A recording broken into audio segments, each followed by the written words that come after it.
Standard eighth, subject English, book name honey dew. Poem है आपकी the ant and the cricket. Ant चींटी होती है, क्रिकेट झिंगुर, जिसको आप कई बार चार टांगों वाला एक ज़मीन पर जानवर घूमता है, बरसाती घोड़ा, या इस प्रकार आप कह सकते हैं। आंट तो चींटी आप जानते ही हैं। क्या बताया इसमें? ए सीली यंग क्रिकेट, एक सीली होता है मूर्ख, यंग मीन युवा, cricket mean Jhingur, एक्यूम्स्ड to sing, एक्यूम्स्ड होता है आदि, जिसको आदत बन जाए। तो एक मूर्ख झिंगुर गाने का आदि था।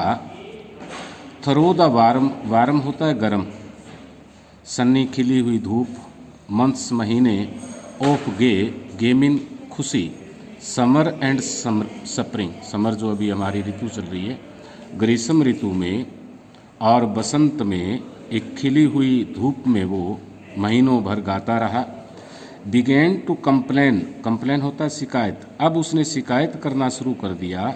व्हेन ही फाउंड दैट, जब उसने पाया, एट होम मीन घर पर, हिज कपबोर्ड वाज इम्पटी, यानी कि उसका घर, उसकी अलमारी या स्टोर था वो बिल्कुल खाली था। खाली का मतलब कोई अनाज नहीं था, कुछ भी नहीं था। एंड विंटर वाज कम, और शरद ऋतु आ गई। जैसा आप जानते हैं कि शरद ऋतु में सब कुछ जम जाता है। नाट ए करब, टुकड़ा होता है टू बी फाउंड, उसे रोटी का, यानी कि जो वो खाता है अनाज या अन्य, एक भी टुकड़ा उसके घर में नहीं था।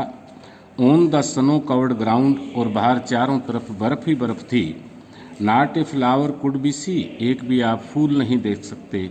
नाट a leaf on a tree, और आपने देखा पतझड़ के अंदर सभी पेड़ पौधे अपने पत्ते गिरा देते हैं, जैसे पृथ्वी निर्जीव हो गई हो, तो पेड़ों पर भी एक भी पत्ता नहीं था। ओह व्हाट विल बिकम, ये क्या हो गया, अब क्या होगा। सेज द क्रिकेट, वो झिंगुर अपने आप को कहता है, ऑफ मी, यानी कि मेरा क्या होगा। आप इसको देख सकते हैं इन पिक्चर, कि अब मैं जीवित कैसे रहूँगा। At last by starvation, starvation होता है भूखमरी, भूखमरी के अंतिम दौर में। एंड फैमिन, फैमिन होता है अकाल। मेड बोल्ड, उसे थोड़ा सा सख्त बना दिया। आल ड्रीपिंग विद वेट, पूरा तरबतर गीला, वेट गीला होता है। And all trembling with cold, और बर्फ से कांपते हुए। Away he set off to a miserly ant, एक दूर उसकी पड़ोस में रहने वाली माइजरली, जो कंजूस होता है, आंट मीन चींटी के पास गया। To see if to keep him alive, यानी कि जाने की सोच रहा था कि शायद वो उसे जीवित रख सके। ही वुड ग्रांट, और उसे उधार दे दे। हिम शेल्टर फ्रॉम रेन, वर्षा से बचा सके। And A mouth full of grain, और एक मुट्ठी भर अनाज जिससे ये सर्दी की ऋतु कट जाए।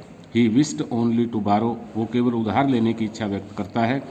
ही वुड रीपे टुमारो, यानी आने वाले समय में बसंत और ग्रीष्म ऋतु में वो वापस कर देगा। If not he must die of starvation and sorrow, यदि वो ऐसा नहीं करेगी तो वो अवश्य ही भूख से और दुखों से मर जाएगा।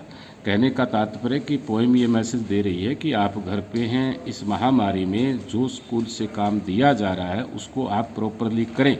जिस प्रकार इस क्रिकेट के साथ बने कि वो उसने मस्ती में दिन गुजार दिए, और जो ही शरद ऋतु आई तो उसके घर में कुछ नहीं था। तो आप अपने बुक्स और नोटबुक प्रॉपरली केयर करें। Thank you all of you.